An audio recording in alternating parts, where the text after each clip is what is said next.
आताच आपल्यासमोर डॉक्टर लक्ष्मीकांत शेटे यांनी दारूचे व्यसन काय असतं, दारूच्या व्यसनामुळे काय शारीरिक, मानसिक, आर्थिक, सामाजिक नुकसान होतात याबद्दल माहिती दिली आहे.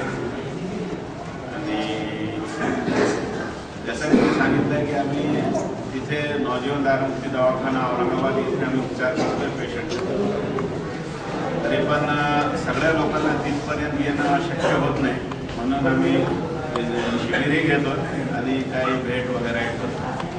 आता इथे काय करणार आम्ही त्याबद्दल थोडक्यात माहिती देतो, पुढं काय करायचे ते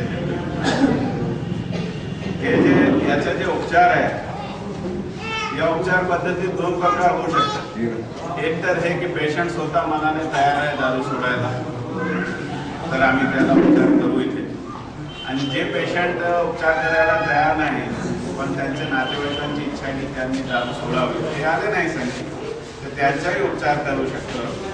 तर ते कसा उपचार करायचा, तुमचा नंबर नंतर येतो, तर ते कसा उपचार करू शकता त्याबद्दलही आम्ही तुम्हाला नंतर सल्ला देणार आहे. तर जो पेशंट स्वतः आलेले आहे त्यापैकी दोन प्रकारचे पेशंट असू शकतात. एक पेशंट जे असे असतात की जे फक्त संध्याकाळी पितात, दुसरे प्रकारचे पेशंट असे असतात की फक्त ते दिवसभर पित राहतात. तर जे दिवसभर पित राहतात त्यांना, जे पेशंट आलेले आहेत त्यांना मी गोळी देऊ. त्यांनी फॉर्म तर भरलेला असेल, त्या फॉर्मवर लिहिलेलं आहे की मी जे कोणी पेशंट आहे XYZ माझ्या स्वतःच्या इच्छेने दारू सोडतोय आणि त्यासाठी ही गोळी घेतोय. याच्यावर दारू पिल्यावर मला दुष्परिणाम होईल आणि त्याचा उपचार करणार असं हे सगळं सांगितलेलं आहे. तर आम्ही तुम्हाला हे जे पेशंट आलेले त्यांना हे गोळी देऊ. तर या गोळीच्या नंतर तुम्हाला जन्मात कधी दारू प्यायला जमणार नाही, दारूची वासही सहन होणार नाही. दारू पिले की उलट्या होईल तुम्हाला, आणि उलट्या झाल्या की तुम्हाला मग तुमचे ओळखीचे जे कोणी डॉक्टर आहे त्यांच्याकडे जाऊन औषधोपचार करून घ्यावा लागणार.